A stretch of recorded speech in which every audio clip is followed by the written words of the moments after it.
Bonjour Myriam. Bonjour. La principale déclaration, je crois, de Avigdor Lieberman est s'il pleut à Tel Aviv, il y aura le déluge à Téhéran. Absolument. La menace est à peine voilée. C'est d'abord, nous avons une protection antimissile dont vous ne disposez plus, puisque l'attaque israélienne de cette nuit, rappelons-le, a visé une fois de plus la défense antimissile et également les systèmes de tir iraniens et syriens, et ce, massivement. Selon les Israéliens, il leur faudra plusieurs années avant de pouvoir ramener des systèmes équivalents sur le sol syrien. Donc de ce point de vue-là, l'objectif est complètement rempli. La menace est également à peine voilée, puisque Avigdor Lieberman a clairement exprimé le fait qu'au moindre tir de missile en direction d'Israël, eh bien oui, ce sera à nouveau un déluge qui s'abattra sur la Syrie en direction de l'Iran. Ce qu'il faut retenir ici, et ce que dit le ministre de la Défense à mot à peine voilé, c'est que ce qu'on craint en fait depuis plusieurs semaines sur l'éclatement d'un conflit entre l'Iran et Israël, eh bien soyons objectifs, il est déjà là. Sauf qu'on est peut-être face à une nouvelle forme de guerre, et de la même façon que sur le territoire yéménite,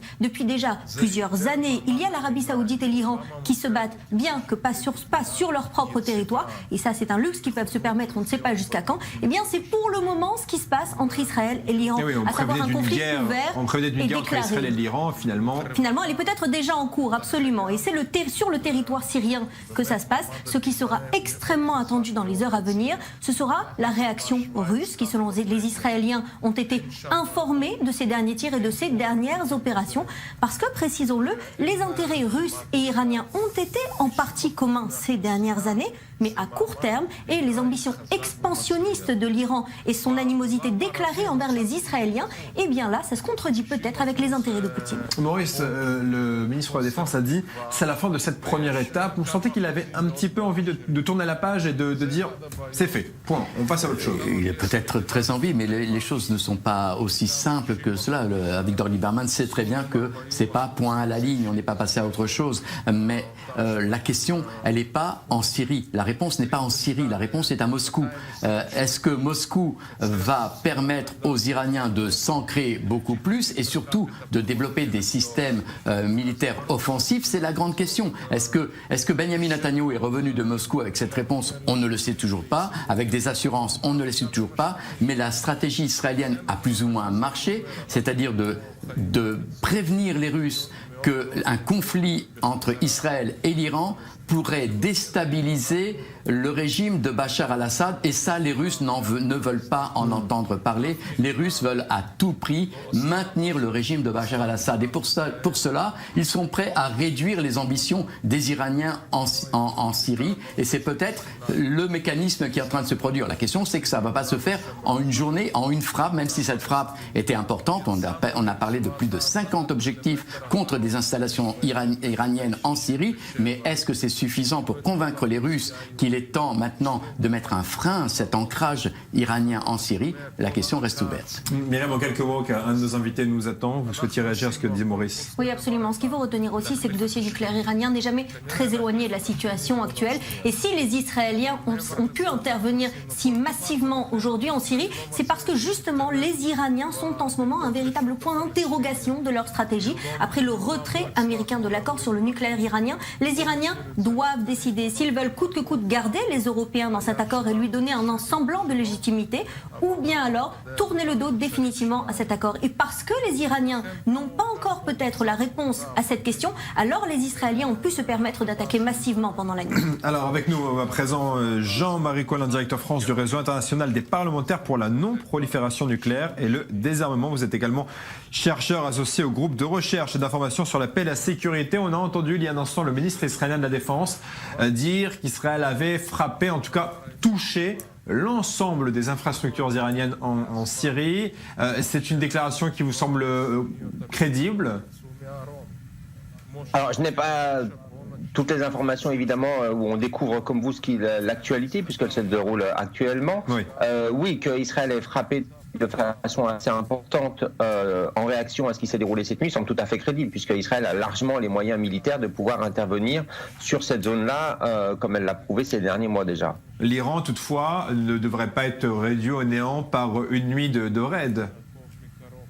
Non, c'est sur le territoire syrien, c'est pas sur le territoire iranien, bien évidemment, qu'une frappe a été réalisée, puisque là, passerait carrément à autre chose, ce serait une autre escalade, ce serait l'ouverture véritablement d'un conflit militaire entre les deux États, puisque là, pour l'instant, on est dans une sorte, si je peux dire, une sorte de no man's land, c'est-à-dire sur un autre territoire qui n'appartient pas à l'Iran. Et l'Iran est doté aussi d'une capacité balistique extrêmement importante. Donc, pour l'instant, cet État dispose de l'entièreté de toutes ses capacités, bien évidemment, militaires, politiques et autres infrastructures. Est-ce que vous partagez l'analyse selon laquelle la guerre entre Israël et l'Iran, qu'on craignait depuis des années, a finalement déjà débuté, mais sur un autre terrain ? Mais la guerre a débuté depuis longtemps. Tout dépend aujourd'hui de ce que l'on entend par guerre. C'est évidemment plus une guerre de tranchées comme en 1914, comme on a pu la connaître en Europe. C'est une guerre d'action, de pression, de multiplication de lancement de roquettes qui pose un danger permanent sur Israël. C'est pour ça qu'Israël s'est doté de ce que l'on appelle le dôme de fer, une sorte de bouclier antimissile. Donc il y a évidemment une guerre larvée qui existe depuis de nombreuses années. Vous pensez qu'il y a encore une solution diplomatique à la situation ou bien une sorte de partage, si vous voulez, du territoire syrien entre zones d'influence iraniennes, syriennes, américaines peut-être également, israéliennes, ou bien est-ce qu'il y a trop d'acteurs ? Alors, trop d'acteurs, c'est une certitude. Il faut rajouter aussi la problématique kurde, évidemment, dans le nord de cet État. Un partage du pays me semble quelque chose sur lequel la Russie s'opposera complètement, soutenant Bachar el-Assad. Je ne sais pas si c'est forcément non plus la meilleure des solutions, puisque par exemple un État membre de l'OTAN, la Turquie, serait totalement opposé à voir la création d'un possible État kurde dans son nord. Je pense plus que l'Iran va tenter avec la Russie et la Syrie de conserver un État global, un seul et même État. C'est sans doute aussi une des solutions les plus positives ou intéressantes souhaitées par les Européens, puisque ça éviterait de nouvelles divisions et certainement de nouveaux conflits futurs avec de nouveaux acteurs qui seront amenés à être créés par la suite. Merci beaucoup d'avoir été avec nous, Jean-Marie Colin, et de ces explications. Myriam, l'autre question importante, c'est cette déclaration du ministre de la Défense. Nous ne permettrons pas à l'Iran d'établir une frontière avec Israël. Une frontière directe, évidemment. Pas une nouvelle frontière avec Israël. Et puis surtout, ce qu'ajoute Avigdor Lieberman, c'est contrairement aux Iraniens, nous n'avons pas d'ambition expansionniste régionale. C'est-à-dire que ce qu'il définit très bien aujourd'hui, c'est que l'Iran n'a pas seulement pour ennemi Israël, ce qui déjà en soi est un problème, avouons-le. Eh bien, il y a bien au-delà de ça des ambitions expansionnistes de l'Iran qui lui ont créé toutes sortes d'ennemis autour de la planète. Et là, ça va depuis l'Afrique, mais également bien au-delà. On peut concerner le Yémen, le Liban, l'Irak, l'Arabie Saoudite, qui sont aujourd'hui atteints par cette poussée expansionniste de l'Iran. Et là, c'est encore un morceau de la stratégie israélo-américaine, contrairement à la stratégie européenne-iranienne, si on peut dire, où, dans ce côté, on définit l'Iran pas seulement en tant que pays, plus ou moins isolé, qui a une ambition nucléaire, mais comme un régime des mollahs avec une idéologie extrémiste, une ambition expansionniste, un régime militariste qui déclenche une multitude de conflits. Et c'est pour cela aujourd'hui qu'il représente une menace, et donc bien au-delà du développement plus ou moins avéré de son programme nucléaire. Alors, on va écouter à présent la Maison-Blanche, le porte-parole de la Maison-Blanche, qui, sans surprise, a apporté un soutien total à Israël. Regardez. Israël a absolument le droit souverain de se défendre. Nous les soutenons, quoi qu'ils fassent pour se défendre. Cette action, c'est une preuve de plus qui montre qu'on ne peut pas faire confiance au régime iranien et que le président Trump a pris la bonne décision en se retirant de l'accord iranien. Maurice, le discours du ministre de la Défense, en tout cas, n'a pas dévoilé de grandes surprises. Non, on connaît la théorie israélienne et la rhétorique du ministre de la Défense. Ce qui est intéressant là, c'est que le ministre de la Défense n'a pas hésité à prendre la responsabilité de dernière frappe. Là, c'était clair qu'il s'agissait d'une réaction à une attaque iranienne à partir de la Syrie. Donc Israël n'a pas tenté de camoufler les choses. Alors que d'habitude, le ministre de la Défense est beaucoup plus discret. Je vous rappelle qu'hier soir, lorsqu'on lui avait demandé sur la télévision israélienne qu'est-ce qu'il pensait de la situation dans le nord du pays, il avait dit « j'ai oublié ce qui s'est passé hier soir ». Vous voyez, pour pas répondre.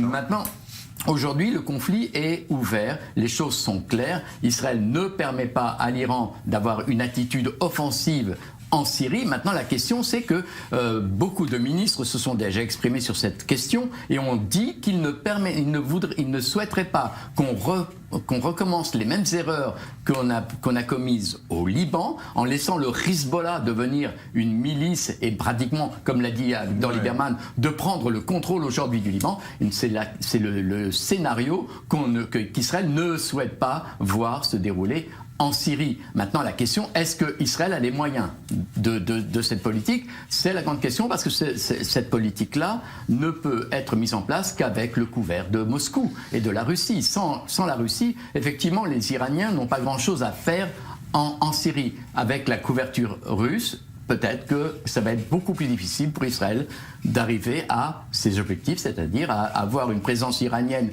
mineure en Syrie, de manière à simplement protéger le régime de Bachar al-Assad, mais ne pas mettre en danger sa sécurité. En tout cas, ce qui est sûr, c'est que deux actualités se sont télescopées, à savoir les actualités militaires au nord et puis l'activité diplomatique, puisqu'au lendemain de l'annonce du retrait des États-Unis de l'accord qui doit empêcher Téhéran d'obtenir l'arme atomique, Donald Trump a prévenu Téhéran, si l'Iran reprend son activité d'enrichissement nucléaire, il y aura des conséquences très graves. Regardez. Le président américain menace à nouveau l'Iran. Donald Trump prévient, Téhéran n'a pas intérêt à reprendre ses activités nucléaires. Je déconseillerais à l'Iran de commencer un programme nucléaire. Je leur déconseillerais fortement. S'ils le font, il aura des graves conséquences. OK ? Nous avons mis fin à un terrible accord qui n'aurait jamais dû être fait. Et nous mettrons en place les sanctions les plus fortes que nous ayons jamais imposées à un pays et qui entreront en vigueur très prochainement. Le président américain a également appelé le régime des Mollahs à accepter de renégocier un nouvel accord sur son programme nucléaire, sous peine de subir la colère des États-Unis. Plus tôt dans la journée ce mercredi, l'Iran avait fustigé la décision américaine de se retirer de l'accord de 2015. Ce qu'a fait Trump est une guerre psychologique et une pression économique. Nous ne permettrons pas à Trump de réussir dans la guerre psychologique et la pression économique contre le peuple iranien. Le guide suprême iranien se montre quant à lui encore plus violent. Le président américain a tenu des propos méchants et sans valeur. Dans tout son discours, il y avait au moins 10 mensonges. Il a annoncé son retrait de l'accord nucléaire et a menacé l'Iran, le système politique de la République islamique. Il a dit qu'il ferait telle et telle chose. Au nom de la nation iranienne, je le déclare. Monsieur Trump, vous ne pouvez rien faire. Du côté des pays européens, on continue à soutenir le texte signé à Vienne. Depuis l'Allemagne où il est en déplacement, le président français s'est exprimé pour la première fois sur le retrait américain. Pour Emmanuel Macron, la décision de Donald Trump est une erreur. Je regrette la décision du président américain. Je pense que c'est une erreur et c'est pourquoi nous, Européens, avons décidé, nous l'avons redit hier soir, de rester dans le cadre de l'accord nucléaire de 2015. Et j'ai eu tout à l'heure l'occasion de le rappeler au président Rouhani. Donald Trump semble s'isoler de la scène internationale. Sa décision de déchirer l'accord sur le nucléaire iranien n'est soutenue que par Israël et les pays du Golfe, en tête desquels l'Arabie Saoudite. Myriam, c'est vrai que l'actualité diplomatique, c'est vraiment télescopé avec l'actualité militaire.